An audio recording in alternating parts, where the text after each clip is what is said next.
Je sais que vous avez certainement entendu des centaines d'histoires de maisons hantées, phénomènes paranormaux qui s'y trouveraient dedans, et autres faits inexplicables.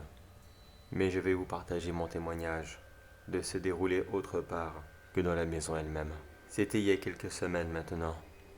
J'avais entendu parler sur internet d'une maison isolée dans les bois et qui avait comme réputation que tous ceux qui y entraient n'en ressortaient jamais. Une histoire un peu fofolle, je me suis dit dans un premier temps. Mais j'étais curieux et j'avais vraiment envie de voir à quoi pouvait ressembler une vraie maison hantée.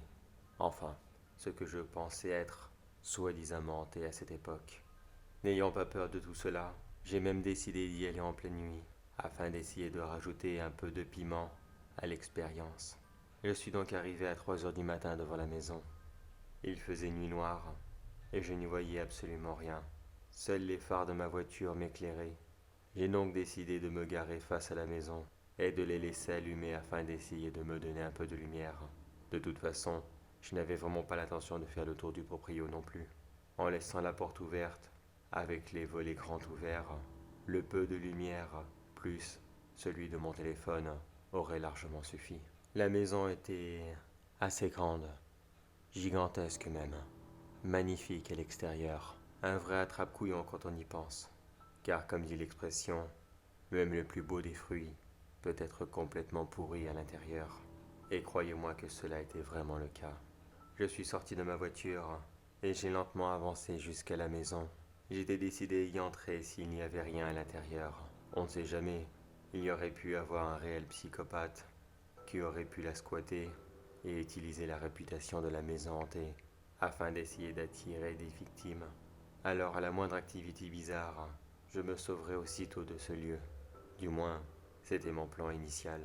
Une fois arrivé en haut des escaliers, j'ai posé ma main doucement sur la poignée de la porte et j'ai commencé à la tourner. Mais je n'ai pas eu le temps de finir mon geste, car j'entendis derrière moi des dizaines de voix me suppliant de ne pas faire cela. Quand je me suis retourné, j'ai vu de nombreux corps, ou du moins fantômes, je ne sais pas quoi, qui étaient là, à me regarder fixement avec un regard triste.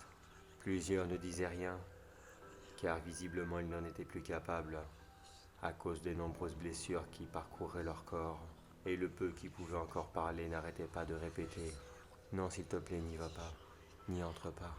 J'étais complètement sous le choc. Je savais bien que ce qu'il se trouvait devant moi était réel. Il était impossible d'avoir un tel canular, et personne ne vivait à plusieurs dizaines de kilomètres de là. Je mourais d'envie d'entrer dans la maison afin d'essayer d'échapper à ces choses. Mais quelque chose me disait que je ne devais pas entrer. Bien sûr, c'était leur voix, mais quelque chose au fond de moi m'a fait comprendre que je ne devais surtout pas mettre un pied dans la maison. Je ne leur ai pas tourné le dos. Je me suis collé à la maison, et pour une raison qui m'échappe, j'ai commencé à les compter. La seule explication logique que j'ai eue était que si je devais les affronter, au moins j'aurais une vague idée de combien seraient face à moi. 35 petites âmes qui étaient là à me mendier et à me supplier de partir. Je suis resté là effrayé, paralysé. J'ignore combien de temps. Tant le temps m'a paru long. Les minutes paraissaient des heures. Mais au bout d'un temps, j'ai fini par remarquer qu'il n'avançait absolument pas dans ma direction. Et qu'au contraire, plus le temps passait, et plus il s'éloignait de ma voiture, alors qu'au début, il l'avait littéralement encerclée. Et pour une raison que je serais incapable d'expliquer, j'ai eu confiance et j'ai commencé à avancer dans leur direction. Ils n'ont absolument pas bougé. Ils m'ont laissé m'installer dans ma voiture et se sont écartés afin de me laisser sortir de la propriété. Et juste avant de partir, ils m'ont lancé un regard de satisfaction et d'une immense joie, comme si ils avaient réussi à faire quelque chose qui leur tenait particulièrement à cœur. Mais j'ai également jeté un dernier coup d'œil à cette maison qui, d'un premier regard, semblait si belle, était devenue horrible, comme si je quittais une autre propriété, mais que cette fois c'était la maison du diable qui se posait là devant moi. Quelques jours plus tard, j'ai commencé à faire quelques recherches sur Internet. Et il s'avère que cette maison était effectivement connue pour le massacre de plusieurs personnes. Les propriétaires, locataires, ou même plusieurs curieux qui étaient venus dans cette maison. Aucun site ne disait exactement combien de personnes y étaient mortes. Il n'y avait qu'une estimation, plus de 30 personnes. Et c'est là que j'ai compris que oui, ces gens n'étaient pas là pour me nuire. Ils voulaient simplement m'empêcher de les rejoindre dans leur agonie éternelle et d'entrer ce que j'appelle aujourd'hui la maison du démon.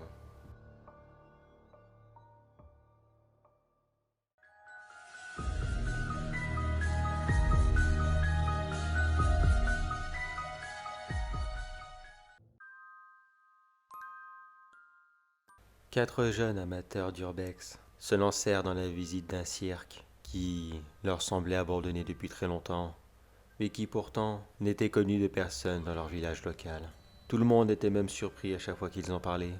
Plusieurs ont fait le déplacement durant la journée, mais personne n'arrivait à expliquer la présence de ce cirque. Comme si il avait toujours été là, mais que personne ne le connaissait. Aucune enquête policière ne fut ouverte. Pourquoi s'inquiéter sur un lieu abandonné et qui semblait visiblement sans vie? Mais ces quatre jeunes décidèrent d'aller voir de par eux-mêmes. Afin d'essayer d'élucider le mystère, ils décidèrent de faire une petite sortie de jour. Mais voyant que celle-ci n'apportait rien, ils y retournèrent la nuit suivante, équipés de caméras, microphones et tout l'équipement nécessaire afin d'essayer de surprendre quelque chose d'inhabituel. Ils se lancèrent dans l'inconnu. Une fois sur place, le cirque leur paraissait différent, pour une raison qu'ils ne comprenaient pas. Il semblait plus vivant, comme si des visiteurs étaient là, à les surveiller du regard, alors qu'ils en étaient sûrs. Ils étaient les seuls à faire la visite du cirque à cette heure-là. Bien sûr, il y avait d'autres curieux, qui venaient d'un peu partout pour essayer eux aussi d'élucider ce mystère, mais personne n'osait y venir de nuit. Lorsqu'ils entrèrent dans le chapiteau, qui semblait beaucoup moins vétuste qu'auparavant, celui-ci était prêt à recevoir un numéro. Les lumières allumées, alimentées par un générateur qui semblait venir de nulle part, un énorme filet dressé sur la piste, qui était là pour essayer d'attraper les funambules qui auraient pu faire une chute durant leur numéro. Mais sur scène, il n'y avait personne. Ils firent rapidement le tour de la scène, mais pour une raison qu'ils ne purent expliquer, ils interrompèrent rapidement leurs recherches, car l'un d'entre eux fut pris d'une irrésistible envie de faire un numéro de funambule. Les autres essayèrent de les dissuader, car ils n'avaient absolument pas le sens de l'équilibre. Mais ce jeune casse-cou n'arrêtait pas de répéter « De toute façon les gars, le filet est tendu, qu'est-ce que vous voulez que je risque ?» Ils montèrent donc au poteau, et il se prépara à se lancer, quand un autre de ses amis arriva afin d'essayer de le retenir, car avec la chance qu'il avait, il aurait bien été capable de rebondir sur le filet et d'atterrir dans les gradins pour s'y casser la figure. Mais il n'eut pas le temps de redescendre, qu'il reçut la barre que les funambules utilisent pour faire leur numéro, leur revenir à la figure, comme si quelqu'un venait de la lancer depuis l'autre poteau, alors que pourtant, il n'y avait personne. Comme une invitation, le jeune casse-cou décida finalement de se lancer, et fit le numéro devant les yeux ébahis de ses camarades, qui ne cessaient de hurler « Descends de là maintenant, tu vas te faire mal ». Mais il faut dire que le jeune se débrouillait bien, trop bien même. Ses amis ne lui faisant pas confiance, ils décidèrent de monter tous sur les barres, afin d'essayer de l'attraper au vol, et d'interrompre son numéro de voltige improvisé avant qu'il ne finisse en drame. Mais une fois arrivés là-haut, ils entendirent les rires. Des rires malsains provenir d'en bas de la scène. Quand ils regardèrent, ils virent un clown très mal maquillé. Il portait un déguisement de clown, mais celui-ci semblait vieux, sali, déchiré. Il les regardait et souriait, avec un horrible sourire malsain. Les jeunes prirent immédiatement peur, et l'un d'entre eux dans la panique tomba des poteaux pour s'écraser sur les filets plus bas.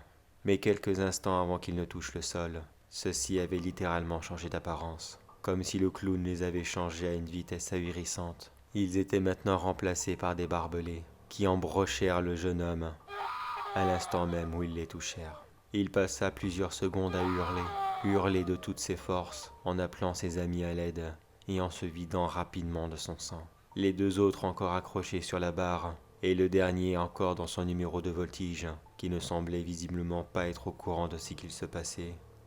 Ou alors, il s'en fichait littéralement, restent là complètement effrayés par la peur. Ils ne s'imaginaient pas une seule seconde redescendre pour sauver leur ami, qui de toute façon, vu la gravité de ses blessures, n'en avait plus pour très longtemps. Une deuxième barre de funambules fit son apparition et atterrissa au niveau des deux autres jeunes hommes, qui ne cessaient de regarder leur camarade mourant. L'un d'entre eux la reçut dans la figure et l'attrapa avec colère. Il se demanda d'abord qu'est-ce qu'il pouvait bien faire de cela, puis il ressentit une très grosse envie, lui aussi, de faire le numéro de funambule. Sans réfléchir, il s'élança et lui aussi maîtrisait le numéro à la perfection. Le dernier, encore accroché sur la barre, n'arrêtait pas de hurler « Revenez les gars, c'est vraiment pas le moment ». Mais aucun des deux ne l'écoutèrent. Ils restaient là paisiblement, à répéter un numéro de voltige improvisé. Puis entre deux appels, le jeune homme entendit un rire dans son dos, et quand il regarda lentement derrière lui, il s'agissait du clown, qui avait monté à une très grande vitesse l'échelle, le séparant de lui et du sol. Il fit un grand sourire, et il pointa ses deux amis du doigt, en leur faisant un geste de satisfaction. Puis il pointa le dernier jeune homme du doigt, lui faisant un geste de la main pour lui faire comprendre que non, il n'avait pas besoin de lui, car son numéro ne comptait que 2 funambules. Alors il le poussa dans le filet, et lui aussi atterrit violemment dans les barbelés. Mais par chance, il mourut quasiment instantanément, par la violence du choc. Le clown et les 2 funambules restèrent là pendant des heures, à répéter un numéro de voltige qu'ils semblaient maîtriser à la perfection, alors qu'aucun des deux n'avait jamais pratiqué cette activité. Le clown, subjugué par le spectacle, sautillait de joie sur place tout en les applaudissant. Mais il leur fit signe qu'ils devaient redescendre, car maintenant, ils étaient prêts pour leur numéro. Une fois redescendus, ils les conduisirent à une loge, qui n'était pas là au début de leur petit urbex, qui d'ailleurs n'avait jamais été là, durant toutes les visites de jour. Les 2 jeunes hommes étaient comme hypnotisés, et étaient complètement rentrés dans leurs personnages, les personnages des funambules du cirque, qui étaient prêts pour une longue carrière d'acrobates. Ils prirent rapidement leurs aises dans leur quartier, et ils firent comme si cette vie était complètement normale et qu'ils en avaient totalement l'habitude. De son côté, le clown retourna dans les filets et il retira délicatement les 2 corps qui étaient coincés, afin de les ramener dans son atelier, où il les découpa en plusieurs fines lamelles, dont la grande majorité finit au congélateur, et le reste, il le mit dans un grand sac, qu'il amena dans la caravane des fauves. Il ouvrit lentement la porte, et jeta le sac à l'intérieur, comme s'il ne s'agissait qu'un vulgaire sac poubelle. Tous les animaux du cirque étaient encore là à pleurer. Certains, dont le petit pandarou, saignaient encore abondamment des blessures que le clown lui avait infligées en lui cousant le costume sur lui. Mais cela faisait plusieurs jours qu'ils n'avaient pas mangé, et ne sachant pas d'où provenait cette viande, ils se jetèrent littéralement dessus comme des animaux, et sans le savoir. Ils venaient d'offrir un très beau spectacle aux yeux du clown qui restait là à sautiller sur place. Satisfait de ce qu'il venait de faire, il avait réussi à créer des hybrides quasiment parfaits, mais en même temps leur avoir fait perdre le peu d'humanité qu'il leur restait en les faisant dévorer quelqu'un d'autre.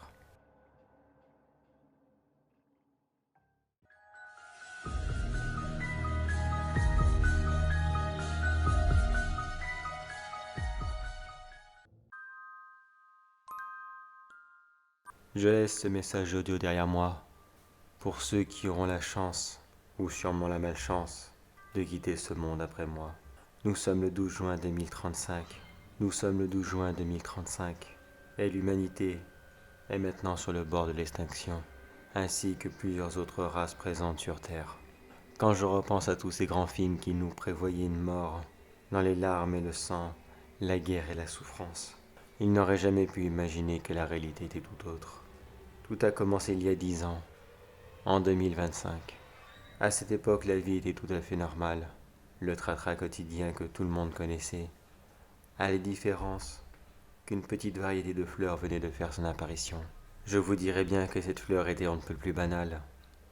Cela aurait été tellement plus simple, mais malheureusement cette fleur était magnifique, et c'est ce qui a provoqué notre perte à tous. Cette fleur était tellement belle que dans un premier temps tout le monde la voulait chez soi. Une simple orchidée, comme il en existe tant, avec plusieurs motifs et une forme de pétale qui la rendait des plus uniques. Mais pour une raison qui m'échappe encore, cette fleur a fait son apparition partout dans le monde, et au même moment. Enfin du moins, là où elle pouvait se le permettre. Seuls les déserts et les pôles étaient épargnés. Mais personne n'a vu aucun danger envers ces fleurs. Comme je vous l'ai dit plus tôt, tout le monde les voulait dans son jardin pour faire la décoration. Et par rapport au sol où elles se trouvaient, calcaire, granit, acide ou riche en terreau, la fleur changeait régulièrement de couleur et de motif, la rendant par endroits complètement unique. Certains jardiniers se vantaient même sur Internet de posséder une variété complètement exceptionnelle qui était endémique à leur jardin. Beaucoup d'entrepreneurs se mirent alors à commercialiser cette fleur. Toutes les couleurs du monde se sont retrouvées réunies un peu partout, la permettant ainsi de proliférer, même dans les endroits où elle n'avait pas encore accès, comme les grandes villes, où elle séjournait sur les balcons des immeubles, ou à la campagne, quand elle servait à décorer les ronds-points et autres parterres de fleurs des petites communes. Quelques années plus tard, la fleur a commencé à s'étendre à une vitesse alarmante, mais personne n'y a porté attention. Au contraire même, tout le monde encourageait cette fleur à partir de la nature de par elle-même, en germant de grosses quantités de graines dans certaines forêts, afin de voir si le sol de celle-ci allait pouvoir donner une nouvelle couleur, afin d'enrichir encore plus cette soif des cupidités. Les forêts et les jungles du monde entier se firent donc envahir par cette fleur, qui prit rapidement la place des autres, détruisant ainsi de nombreuses variétés qui étaient déjà très fragiles à cette époque. Et tous les animaux qui étaient dépendants de ces plantes n'ont pas réussi à s'adapter assez vite et se sont éteints en même temps qu'eux. Encore quelque temps plus tard, ces fleurs ont envahi les centres-villes, sortant de leurs espaces clos et se frayant un chemin à travers toutes les interstices de trottoirs, routes, murets, maisons. Partout où il y avait de la place, les fleurs sortaient, mais n'étaient toujours pas considérées comme nuisibles. La cupidité et folie humaine les ont tout simplement fait voir une floraison gratuite qui allait leur permettre de gagner les concours idiots qu'ils s'étaient fait entre voisins, de parier sur qui avait la plus belle maison, ou encore pire entre communes, pour savoir qui était la plus belle ville. Je me souviens même qu'un grand marché avait profité de ces fleurs afin de gagner un petit concours télé très populaire à cette époque, qui s'appelait le plus beau marché de France. Le plus beau poison de France, ils auraient dû appeler ça. Je me souviens encore de ces images, des gens vénérant cette fleur, comme si elle était un cadeau du ciel, alors qu'ils ne faisaient que vénérer leur mort quasiment imminente.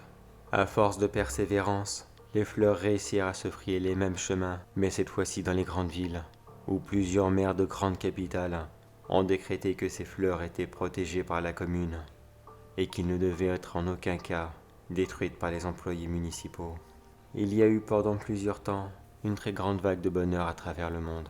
Je dois dire que ça a fait du bien de voir comme cela tout le monde être littéralement en mode peace and love, alors que les temps devenaient de plus en plus durs. Mais si cette fleur avait une conscience, croyez-moi qu'elle avait bien prévu tout son jeu, et sûrement depuis le début. Est-ce que les gens étaient hypnotisés à cette époque? Aucune idée. Peut-être qu'elle dégageait un sport empoisonné, même si personnellement, je n'y crois pas vraiment. Puis finalement, il y a 3 ans de cela, les fleurs se sont répandues à une vitesse alarmante, et c'est uniquement à ce moment que les gens commençaient à réaliser que quelque chose n'allait vraiment pas avec elles. Elles se sont répandues dans les champs, détruisant au passage toutes les plantations, et elles empoisonnèrent le sol, ce qui les rendait complètement inutilisables. Même si les fleurs étaient arrachées, plus rien ne repoussait à la place. Bien sûr que les commerçants et scientifiques le savaient, mais croyez-vous vraiment qu'on peut se permettre de faire de la mauvaise publicité sur ce qui rapporte le plus d'argent en ce moment? En seulement quelques mois, la production mondiale de céréales et autres fruits et légumes a chuté de 100, 80, 60 et ainsi de suite. En un an, plus rien n'était produit. Une crise alimentaire s'est abattue sur la terre, poussant les gens en pire folie qu'on ne peut imaginer. Vol, meurtre, cannibalisme, tout était bon pour se nourrir, car malheureusement le bétail a suivi le même sort, ne réussissant plus à se nourrir, et les fleurs n'étant pas comestibles. Les vaches, la volaille et tout autre animal sont morts de faim, mais ils ont eu plus de chance, car eux ne se mangeaient pas les uns les autres, et ils sont morts assez rapidement. L'être humain est resté comme cela pendant 3 ans, à essayer de tous s'entre-déchirer pour quelques misérables bouchées de viande humaine. qui bien souvent provenaient de leur propre famille. Mais même cette nourriture était vouée à disparaître. Plus personne n'avait d'enfants. Les animaux sauvages avaient comme presque tous disparu. Seuls quelques-uns des forêts restés ici et là, réussissant tout de même à s'adapter en vivant dans les arbres les plus costauds et qui n'avaient pas été empoisonnés par les fleurs. Mais cela n'a pas suffi à sauver quelques membres de l'espèce humaine. Et aujourd'hui, à l'heure que j'enregistre tout ça, cela fait bien longtemps que je n'ai pas vu quelqu'un. Pour ma part, je me nourris de petits écureuils que je trouve ici et là, dans cette immense forêt, le seul endroit où ce que les fleurs ne viennent pas encore. Je les arrache au fur et à mesure que je les vois apparaître, mais quand j'essaye de trouver quelqu'un d'autre et que j'explore les plaines et les forêts de cette terre, je ne vois que des fleurs à perte de vue. C'est vrai, le paysage est magnifique, mais pour moi, ce n'est qu'un paysage de mort. Croyez-moi, si la mort avait un visage, il serait certainement très beau, mais aussi extrêmement mortel. Je laisse ce petit message derrière moi, car depuis un bon moment maintenant, je n'ai rien trouvé à me mettre sous la dent. J'ai peur que les animaux du coin soient partis, ou que j'ai simplement fini le dernier la semaine dernière. Quoi qu'il en soit, pour moi c'est maintenant trop tard. Il est hors de question que je traverse ce monde fleuri en espérant pouvoir trouver quelque chose qui de toute façon ne viendra jamais. Autant en finir maintenant. J'ai réussi à tenir toutes ces années dans cette cabane, avec comme seule compagnie l'arme de mon père, qui a servi à me sauver du cannibalisme à de nombreuses reprises. Et aujourd'hui, mon vieil ami, mais me sauver d'une mort lente et très douloureuse. Sur ce, le monde, je te dis adieu. Et pour ceux qui écouteront ce message, je vous poserai juste cette petite question. D'après vous, qu'est-ce qui a détruit l'humanité? Les fleurs? Ou alors, notre cupidité à toujours en vouloir plus?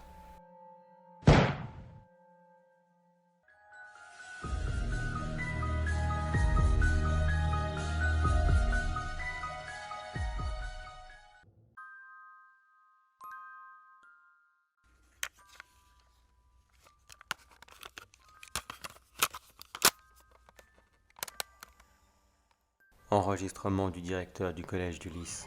Jour. Oh puis non, je m'en fiche de toute façon. Ceci sera le dernier enregistrement, et à ceux qui tomberont dessus, vous comprendrez pourquoi. Comme je l'avais annoncé l'autre jour, j'ai passé un coup de fil au prof de français, lui demandant d'aller chercher quelque chose à mon bureau de toute urgence, et comme je l'avais prévu, lèche-cul comme il était, il n'a pas pu résister et y a immédiatement foncé. Mon frère Igor était là, afin de l'accueillir. Ils se sont rencontrés dans le couloir. Igor a fait son petit numéro habituel. Il a avancé lentement vers lui, et il a brandi une machette dans sa direction, afin de lui faire comprendre qu'il allait en finir avec lui. Cependant, et j'aurais dû m'en douter maintenant, quand j'y repense, quel idiot j'ai été. Ce fameux prof, il avait déjà des soupçons sur nous. J'aurais dû le voir venir. On ne va pas dans un endroit la nuit, alors que on pense énormément du mal au directeur et à ses employés, sans avoir un minimum de protection sur soi. Igor n'a pas eu le temps de le voir. Ce prof, Monsieur Harlow, a sorti un pistolet de sa poche et a tiré 3 balles dans le corps d'Igor. Mais encore pris dans l'adrénaline, et costaud comme il était, il lui a quand même sauté dessus et lui a planté sa machette dans le ventre. Puis sur le coup de la colère, il a lâché son arme, la laissant planter à l'intérieur, puis a mis ses mains autour de son cou, afin de le serrer de toutes ses forces. Ses ions sont sortis de ses orbites, tellement que Igor en a serré fort. Une fois cela terminé, Igor a ensuite cherché à se soigner dans l'infirmerie. Mais il a toujours été doué de ses mains, et d'absolument rien d'autre. Bien sûr, il a trouvé quelques pansements, mais il n'a fait que les enrouler autour de lui-même. Et bien sûr, cela n'a absolument pas suffi pour arrêter l'hémorragie. Il s'est assis sur une chaise, pensant qu'il était juste un peu fatigué et qu'il allait pouvoir se relever. Mais ce matin, quand je suis arrivé, il était déjà mort de ses blessures. J'ai mis les 2 corps dans ma voiture, et comme à mon habitude, je suis allé voir quelques-uns de mes amis afin qu'ils me donnent un petit coup de main. J'ai visionné les caméras de sécurité. Je regrette qu'il n'y avait pas de son dessus, car je ne peux qu'imaginer leur dialogue et les derniers mots de mon frère, que je ne reverrai maintenant plus jamais. Je ne peux m'empêcher de penser que tout cela est ma faute. C'est moi qui l'ai envoyé ici, afin de se débarrasser du prof. Alors que j'aurais pu tout simplement procéder à un licenciement, afin qu'il nous foute la paix à tout jamais. Mais non, il a fallu que j'élimine les témoins. Et maintenant, j'ai perdu bien plus encore. Cette sensation d'abandon que j'avais connue par le passé, maintenant je le sens de nouveau. Mais celui-ci est irréparable. Je ne peux jouer d'aucune de mes relations. Mon privilège et mon rang placé ne me donnent absolument aucun avantage. Je ne peux que rester là, à pleurer et regretter mon frère, que j'ai, une nouvelle fois et une dernière fois abandonné. Alors, à ceux qui écoutent cette bande et qui, à mon avis, la passeront à la police, afin d'élucider toutes les disparitions qu'il y a eu dans cette ville, je l'avoue, ici à voix haute, moi, Victor Frémont, avoue avoir fait assassiner tous les cambrioleurs qui étaient entrés ici et plusieurs professeurs qui avaient été un petit peu trop curieux à mon goût. Mais notez aussi que je n'ai absolument aucun regret pour eux. Je n'ai aucun regret pour leur misérable vie, car j'en ai malheureusement beaucoup trop pour celle de mon frère. Mais maintenant, il n'est pas question de l'abandonner une fois de plus. Igor, je ne sais pas où ce que tu es, mais fais-moi une place. J'arrive tout de suite. Je ne t'abandonnerai plus jamais, mon frère.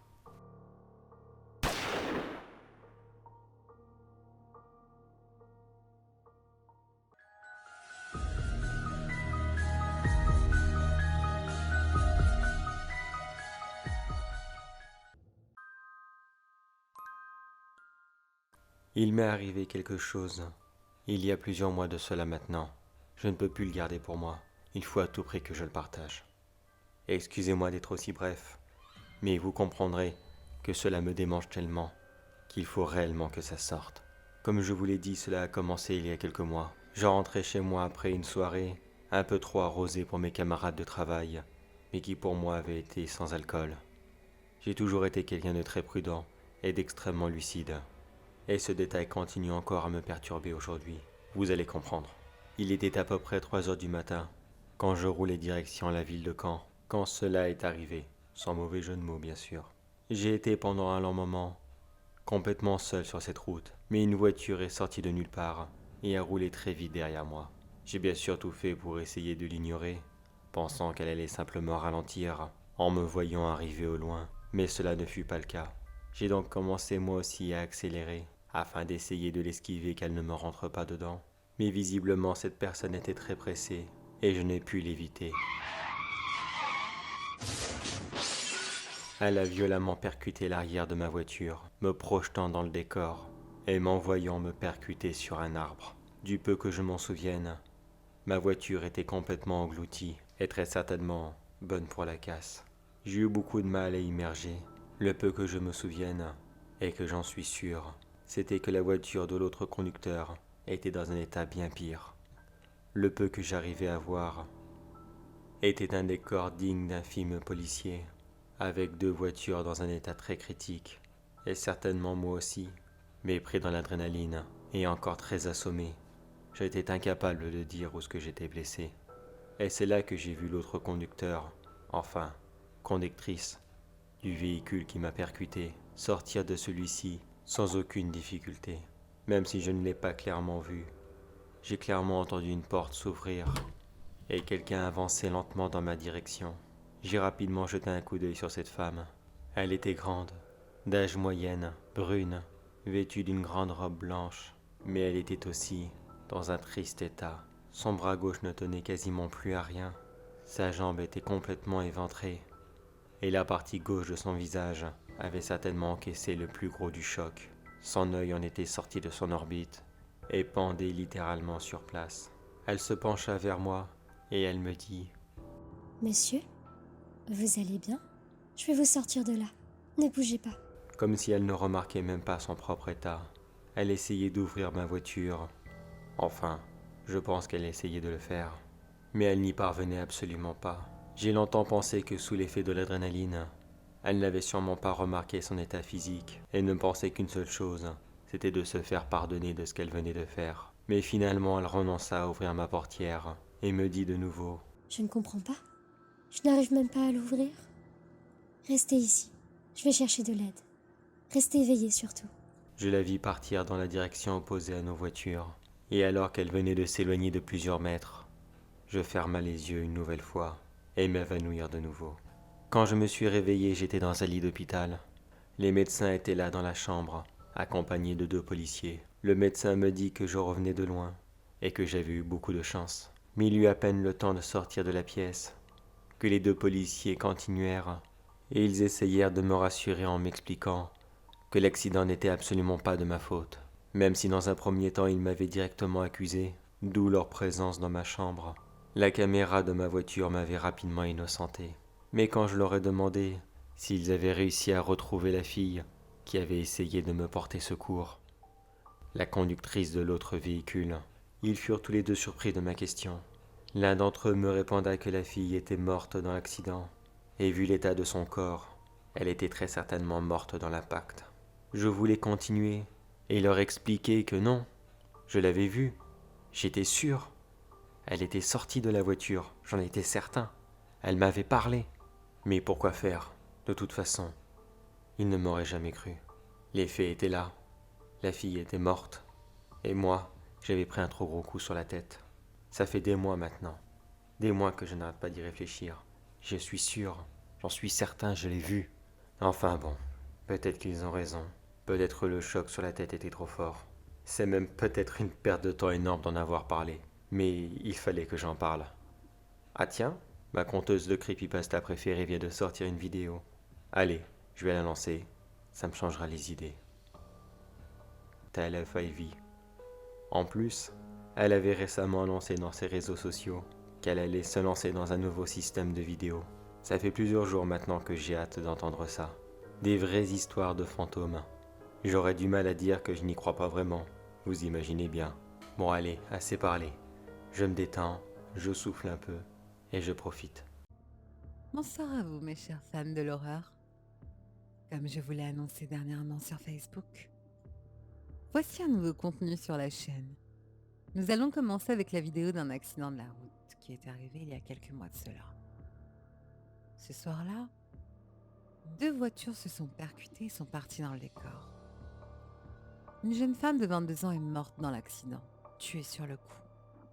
Mais la caméra de l'autre voiture a enregistré quelque chose d'assez particulier. Tendez bien l'oreille et écoutez.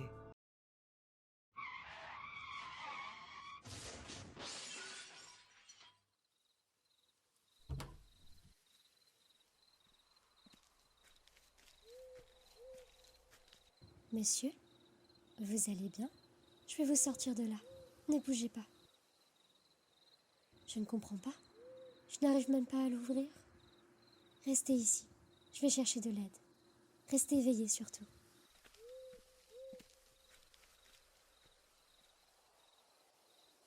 Oui, on entend clairement la voix d'une femme. La voix d'une femme qui parle. C'est pas vrai. C'est moi? C'est ma caméra? C'est ma voiture? Mais... non. C'est pas vrai. Elle était vraie. La preuve est là. J'ai jamais été fou. J'ai jamais rêvé. Bon sang. Oh bon sang. C'était vrai alors. C'était vrai. C'était vrai. Oh, merci. Merci.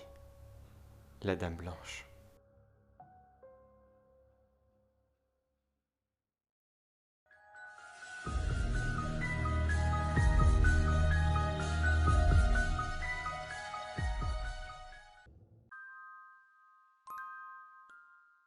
Avez-vous déjà fait la rencontre d'une brute?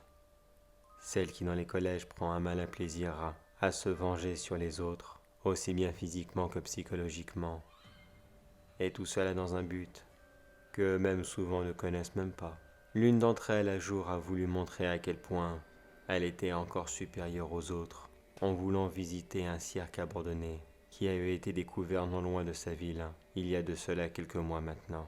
Mais bien sûr, vous imaginez que pour prouver sa grande puissance, il fallait bien des photos et des vidéos pour prouver son acte. Mais il ne pouvait quand même pas s'amuser à prendre la photo, tout en tenant l'appareil en même temps. Après tout, chaque grande star possède son propre caméraman. Alors il choisit l'une de ses victimes préférées, qui bien sûr n'avait pas envie d'y aller. Mais avec quelques coups de poing bien placés, n'importe qui change rapidement d'avis. C'est ainsi que les deux jeunes décidèrent de visiter ce mystérieux cirque en pleine nuit, afin de rajouter encore plus de challenge et être sûr que tout le monde l'admire au plus haut point. Les deux jeunes de 16 et 17 ans arrivèrent dans ce lieu qui semblait complètement désert et totalement abandonné. Ils firent un rapide passage, mais sans rien de trouvé de spécial, à part juste dans la scène, quelques équipements de musculation et plusieurs couteaux. La brute commença à se diriger vers tous ces appareils de musculation. Il attrapa des haltères de 5 kilos et s'amusa avec afin de montrer à l'autre que oui, c'était bien lui le plus fort, tout en lui lançant un regard de mépris, pour lui dire une fois de plus « Tu es ma chose, alors tais-toi et admire ». Mais cette fois-ci, sa victime ne réagissa pas de la même façon. Au lieu de se taire et de continuer la sale besogne, il le regarda droit dans les yeux et lui dit « Tais-toi maintenant, j'en ai marre de ta gueule ». La brute, surpris, fit tomber lourdement l'haltère sur le sol. Il avança vers lui et commença à brandir le poing afin de lui faire regretter ses paroles. Mais il n'eut pas le temps de le faire, car un clown très étrange venait de faire son apparition juste derrière la victime, que nous appellerons Jean. Le clown était là à faire des grands sourires à la brute et à lui faire un signe de négation avec le doigt, afin de lui faire comprendre que non, il ne devait plus le frapper. C'était fini, son règne de despote touchait enfin à son terme, et il en était grand temps. Bloquée par une force invisible, la brute tomba lourdement sur le sol et ne pouvait ni appeler à l'aide, ni même bouger le moindre muscle. Il était complètement à la merci de Jean et de ce clown maléfique qui ne cessait de les regarder et de sourire. De son côté, Jean avança lentement vers la brute et ramassa l'un des couteaux qui se trouvait au milieu de la scène.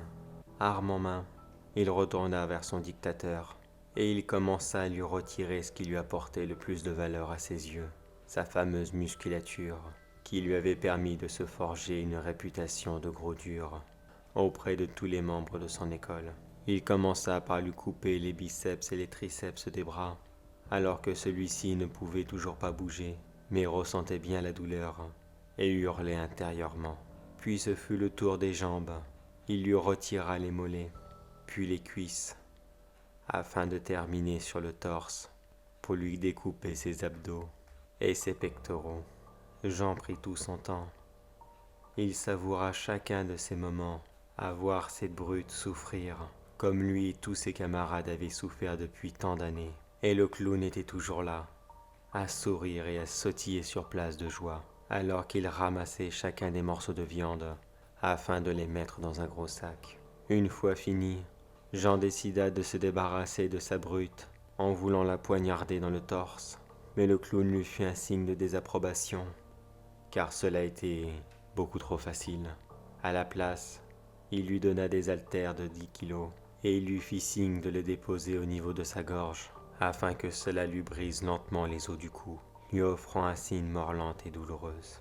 Pendant que la brute s'étouffait lentement, Jean s'installa sur les appareils de musculation et il commença à pratiquer une séance de sport très intensif.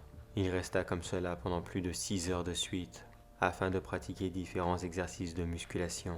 Certes, il fit des progrès en un temps record, mais cela n'était pas suffisant afin d'endosser le rôle de l'homme fort du cirque.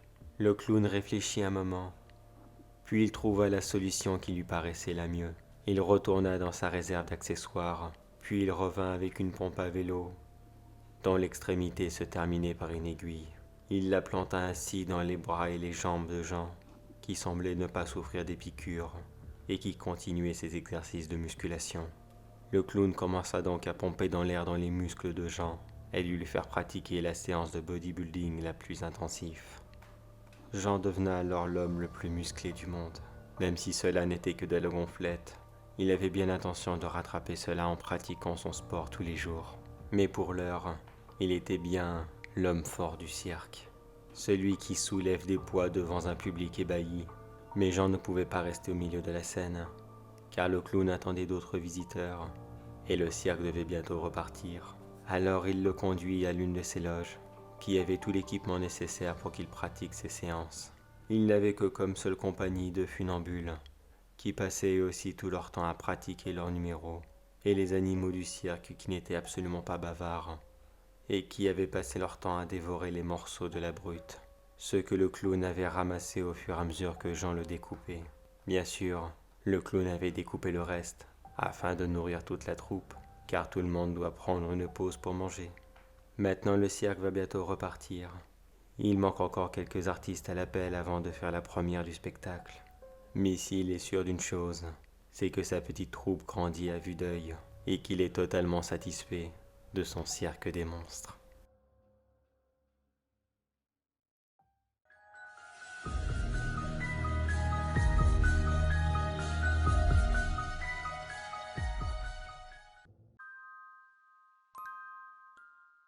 On dit souvent que l'homme est la pire créature sur Terre, et qu'il est capable des pires choses qu'on ne puisse imaginer. Mais quand on cherche bien, on peut toujours trouver pire. C'est ce qu'a découvert une petite fourmi qui vivait tranquillement dans une grande forêt. Sortie de sa fourmilière pour réaliser ses tâches quotidiennes, explorer les alentours et trouver de la nourriture, elle a passé la grande majorité de sa journée à tourner en rond, sans trouver la moindre chose intéressante. Une journée complètement perdue dans une vie aussi courte. Mais avant de rentrer chez elle, la fourmi fit malheureusement une horrible rencontre. Elle attrapa un champignon, pas n'importe lequel malheureusement pour elle, l'un des pires qu'elle ne pouvait imaginer. L'Ophiocordyceps unilateralis, ou comme j'aime bien l'appeler, le champignon zombie. Cette horrible créature s'infiltra rapidement dans son corps et prit le contrôle de celui-ci, à l'exception du cerveau, ce qui fait la grosse différence entre ce parasite qui existe bel et bien et tous les zombies qu'on voit dans les films d'horreur. Alors viser la tête ne servira strictement à rien. Toujours consciente de ses actes, mais incapable de faire quoi que ce soit, la fourmi se remit en route afin de rentrer chez elle, mais uniquement pour essayer de contaminer les autres, et ainsi provoquer une mini-invasion de zombies, mais à toute petite échelle. Après une marche difficile, la fourmi arriva à sa maison et essaya d'entrer de force, mais à la place du grand cliché de tous ces personnages de films, séries ou jeux vidéo qui, quand ils voient un zombie pour la première fois, ils ne savent absolument pas ce que c'est et ils se font toujours avoir en premier. Les fourmis soldats sont parfaitement au courant de son existence et par instinct, ils chassent l'intrus. Bien sûr, elle fera de nombreuses tentatives afin de réaliser sa macabre mission, mais rien n'y fera. Ils se mettront à plusieurs sur elle et l'obligeront à partir. Se retrouvant définitivement seule, la fourmi parta dans une autre direction, puis elle grimpa un immense arbre afin d'essayer de voir la lumière du soleil une dernière fois et peut-être échapper à sa macabre destinée. Mais malheureusement, le miracle ne se produira pas. Après cette dernière longue promenade, la fourmi à bout de force et incapable de se déplacer, tant le parasite a continué à se proliférer sur elle, restera inerte sur place et mourira lentement d'épuisement. De son côté, le champignon continuera à proliférer, recouvrant ainsi le corps de la défunte fourmi de mousse et laissant dépasser ses deux appareils reproducteurs afin de libérer des nouveaux spores et peut-être ainsi réussir à attraper une nouvelle fourmi qui, elle non plus, n'était pas assez prudente.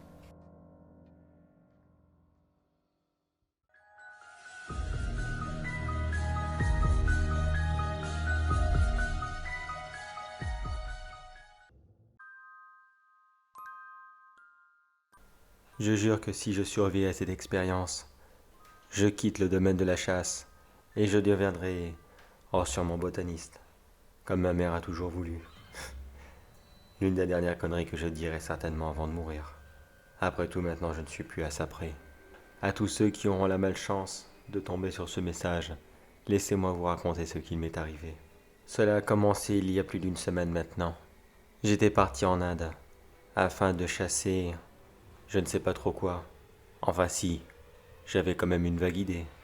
Beaucoup me racontaient l'histoire d'une bête féroce qui attaquait les villageois et qui laissait très peu de témoins derrière elle. témoins qui de toute façon, après un énorme choc émotionnel, ne racontaient quasiment rien de ce qu'ils avaient vu. Pour moi, il n'y avait aucun doute, il ne s'agissait qu'un simple tigre. Enfin, sûrement un très très gros tigre, bien sûr, mais rien d'autre qu'un tigre. J'ai donc comme cela passé plusieurs jours, à errer de région en région, forêt en forêt, marécage en marécage, afin d'essayer de trouver ce fameux tigrou qui faisait la peur des villageois. Je dois dire que dans cette région, les tigres sont très nombreux. J'ai dû en tuer combien? 3, 4, je ne me souviens même plus. Ils étaient tous innocents, bien sûr. Mais vous ne pouvez pas imaginer l'expression de joie qu'ont les habitants des régions à chaque fois que je leur annonce qu'un tigre est mort. À vos yeux, cela est sûrement quelque chose de barbare. Mais beaucoup ont perdu de la famille à cause de ces animaux. Alors non, pour eux il ne s'agit qu'une simple vengeance. Mais le drame est arrivé hier soir. J'ai remarqué que les tigres sortaient plus souvent la nuit, même si dans cette région, où l'animal est supérieur à l'homme, les tigres chassent perpétuellement et n'ont absolument aucun fuseau horaire. Ils se sentent quand même plus à l'aise la nuit et ont tendance à baisser leur garde, surtout quand ils pensent qu'on ne les voit pas. Moi au contraire, je dispose de tout l'équipement qu'il faut, lunettes à infrarouge, détecteur de mouvement, rien ne m'échappe. Enfin bref, c'était durant l'une de ces soirées que j'ai capté le signal de cette créature, qui à la base ressemblait surtout à un très gros tigre, et qui pour moi devait être probablement le tueur de tous ces villageois, et qui m'aurait permis de toucher une très très belle récompense. Je suis arrivé très discrètement sur les lieux. Sur place, oui, il y avait un tigre, mais vu l'état qu'il était, cela m'étonnerait qu'il aurait pu faire du mal à qui que ce soit. La pauvre bête était certainement morte depuis plusieurs jours, allongée là dans la boue, le corps en partie dévoré, et ce qu'il en restait permettait à peine de savoir que oui, il s'agissait bien d'un tigre, et non pas d'autre chose. Puis le propriétaire du signal est arrivé, sûrement pour terminer son repas. Une immense créature. Elle ressemblait elle aussi vaguement à un tigre. Enfin, je veux dire, à un félidé. Mais celle-ci était quand même beaucoup plus grosse. Son poil était marron, et de très grosses dents dépassaient de sa mâchoire, faisant comprendre à tous ceux qui croisaient son regard qu'ils allaient certainement passer un très mauvais quart d'heure. Si je devais la comparer avec quelque chose qui vous semblerait plus facile à comprendre, imaginez comme un gros tigre à dents de sabre, mais qui serait tout droit sorti d'un film d'horreur. Rien à voir avec le gentil Diego de l'âge de glace. J'avais là une version du chien des Baskerville, mais plus horrible encore. Complètement choqué et surpris de ma découverte, je suis resté dans un premier temps bouche bée et paralysé par la fascination de cette créature. Quoi faire? Elle était là tranquillement à dévorer son repas, et moi j'étais témoin de l'apparition d'une créature non répertoriée, un cryptide, ou je ne sais pas quoi encore. Mais quoi qu'il en soit, c'était la richesse assurée. Je n'avais malheureusement rien pour l'anesthésier. J'ai donc voulu faire une simple photo, afin de prouver l'existence de cette créature. Et puis de toute façon, maintenant que je sais à quoi elle ressemble et où chercher, une créature aussi massive que celle-ci ne doit pas se cacher aussi facilement. Mais dans ma précipitation, j'ai eu la malchance d'oublier de désactiver le flash, et c'est ce qui a trahi ma position. La créature m'a regardé et s'est littéralement jetée sur moi. J'ai à peine eu le temps de pouvoir esquiver son coup de patte, puis j'ai attrapé mon fusil et je lui ai tiré 2 fois dessus. J'aurais bien voulu l'abattre, mais malheureusement, personne n'arrive à viser précisément dans cette situation. Même le meilleur comme moi en est complètement incapable. Cela n'a fait que l'énerver bien sûr, et je me suis pris le 2e coup de patte en pleine figure. J'ai été projeté en arrière, et j'ai eu en prime une très belle marque de griffe dans la figure. Je pense même que si j'arrive à rentrer chez moi un jour, on risque de m'appeler Albator pendant très très longtemps. La créature s'est rapprochée de moi, sûrement pour me donner le coup de grâce. Mais au même moment, j'ai entendu au loin un tigre rugir. Il était sûrement en chasse lui aussi, et n'était pas conscient de la scène qui se déroulait autour de lui. La créature a hésité quelques instants, mais elle est finalement partie dans la direction du tigre, qui devait sûrement être sa proie favorite. J'en ai donc profité pour me relever, puis j'ai pris une direction complètement aléatoire, car j'ai vite compris que même si j'essayais de retourner sur mes pas, la créature me rattraperait tôt ou tard. Je suis à plus de 3 heures de marche de n'importe quel village, donc dans tous les cas, je suis une cible très facile pour elle. Du chasseur, j'étais devenu le chassé. Et le pire dans cette histoire, c'est que j'étais sur son territoire. Je n'avais aucun avantage de la situation, alors qu'elle était complètement à l'aise, et elle aurait pu m'attraper à n'importe quel moment. Mais j'ai tout de même réussi à regagner cette petite cabane, que je suis encore caché actuellement, alors que j'enregistre ce message. Puis j'ai attendu que le jour se lève, afin d'essayer de trouver une échappatoire, ou alors peut-être, avec un peu de chance, cet animal est peut-être nocturne, et il me fichera peut-être la paix durant la journée. Mais 2 heures avant le lever du soleil, j'ai reçu de la visite dans ma petite cabane. C'était un tigre, sûrement celui qui avait fait diversion, et qui m'avait permis d'échapper à la créature, car lui aussi était blessé. Sa patte droite était complètement fendue, il perdait beaucoup de sang, et avait beaucoup de mal à avancer. Il s'installa dans le coin opposé à moi, et il passa plusieurs minutes à lécher sa plaie, certainement pour essayer de la désinfecter. L'ironie de cette situation, c'est qu'un animal qui n'a passé aucun brevet de secouriste a eu plus d'intelligence que moi en essayant de désinfecter sa plaie, alors que moi je suis assis ici depuis 2 heures maintenant, et je n'ai absolument rien fait pour essayer de me soigner. Je suis encore trop près de l'adrénaline pour essayer de réfléchir à quoi que ce soit d'intelligent. Je me retrouvais là, perdu au milieu des marécages, dans une cabane qui tombait littéralement en morceaux, avec la compagnie la plus originale que je n'aurais pu jamais imaginer. Mais malheureusement, cette amitié improvisée n'a pas duré très longtemps. La créature a réussi à nous retrouver, et elle aussi est entrée dans la cabane. J'ai chargé mon arme et je lui ai tiré dessus de nouveau. Encore 2 coups, mais cette fois-ci, je pense lui avoir fait du mal, car je l'ai entendu hurler, un hurlement de douleur, qui m'avait fait comprendre que cette fois-ci j'avais fait mouche. Mais cela ne l'arrêta pas. Elle entra de nouveau dans la cabane, et avança dans ma direction. Mais le tigre lui sauta dessus, et l'attrapa au niveau de la jugulaire, afin d'essayer de la faire tomber par terre. Avec son effet de surprise, le tigre réussit à lui asséner un violent coup, mais cela ne fut pas suffisant. La créature gigota dans tous les sens, et le tigre lâcha prise. La créature en profita pour le ramasser, et elle referma ses puissantes mâchoires sur son torse, lui brisant ainsi toutes ses côtes. Puis elle partit avec la carcasse du tigre, certainement pour aller le dévorer beaucoup plus loin. Maintenant ça y est, il fait jour dehors. Je pourrais sortir et aller chercher de l'aide, mais je ne sais pas si cette créature va me laisser faire. Avec la blessure que je lui ai faite, elle doit certainement m'en vouloir, et elle le sait parfaitement que je suis blessé. Je vais quand même laisser cet enregistrement audio, en espérant que quelqu'un le trouve. Mais à vous qui m'écoutez, je vous poserai quand même une seule question. D'après vous, ce tigre, celui qui a sauté sur la créature, a-t-il essayé de profiter d'un moment de diversion pour sauver sa propre peau? Ou au contraire, a-t-il essayé de me sauver?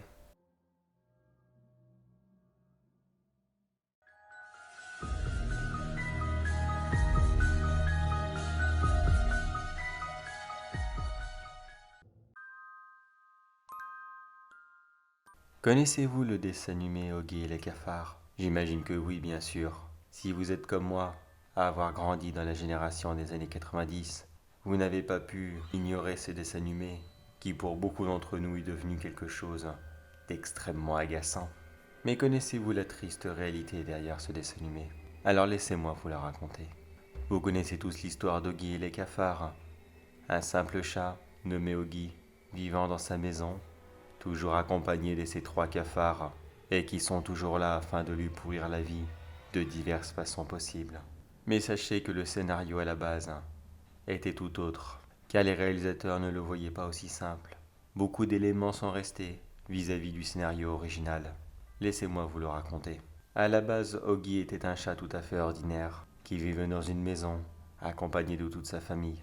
Mais lui et sa sœur sont morts dans un accident. Sa sœur a eu de la chance, et a fini au paradis. Oggy de son côté, rongé par la culpabilité d'avoir provoqué cet accident, et ne se le pardonnant jamais à lui-même, il finit enfermé en enfer. Mais ce n'est pas un enfer comme vous l'imaginez. Au lieu de lac de lave et de soufre, il s'agit en fait de sa maison, qu'il ne peut jamais quitter. Du moins, parfois il aura l'illusion de pouvoir la quitter, mais c'est là qu'entrent en jeu les 3 cafards, qui en réalité sont 3 démons, qui seront là pour le tourmenter éternellement. Car qu'importe ce qu'il fera, et où il ira, ils seront toujours derrière lui, afin de lui affliger un tourment éternel. Voilà pourquoi Oggy ne peut jamais mourir, et les cafards non plus. Parfois il a l'avantage sur eux, mais cela n'est qu'uniquement pour essayer de lui donner un petit espoir, espoir qui de toute façon sera brisé quelques instants plus tard, lui infligeant une nouvelle souffrance et nourrissant ainsi le maître de ces lieux. Maintenant vous vous demandez, mais qui est-ce donc? Rappelez-vous donc du voisin de Oggy, ce fameux bulldog qui reste très souvent à le surveiller. Beaucoup d'entre vous ont certainement pensé qu'il ne s'agissait que d'un voisin un peu curieux et qui était lui-même souvent victime des bêtises des cafards. Mais au final, vous remarquerez que lorsque les cafards vont un petit peu trop loin avec Oggy, il les rappelle très souvent à l'ordre. C'est pour cela d'ailleurs que ce chien a très souvent le rôle du patron quand Oggy est dans une autre situation.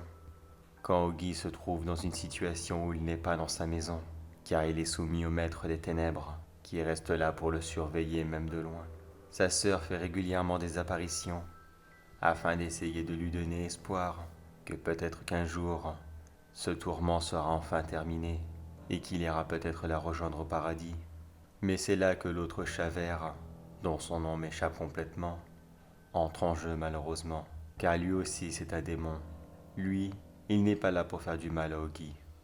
Au contraire, il est plutôt là pour essayer de l'encourager à continuer dans un combat perdu d'avance, qui ne servira qu'à nourrir les démons et leur maître. Il est aussi là pour chasser la sœur d'Oggy, dans ses rares tentatives d'essayer d'encourager son frère à rejoindre la lumière avec elle. Vous comprenez maintenant pourquoi ce scénario n'a pas été retenu. Les enfants n'étaient sûrement pas prêts pour voir quelque chose d'aussi complexe et d'aussi criminel qui lui est arrivé accidentellement.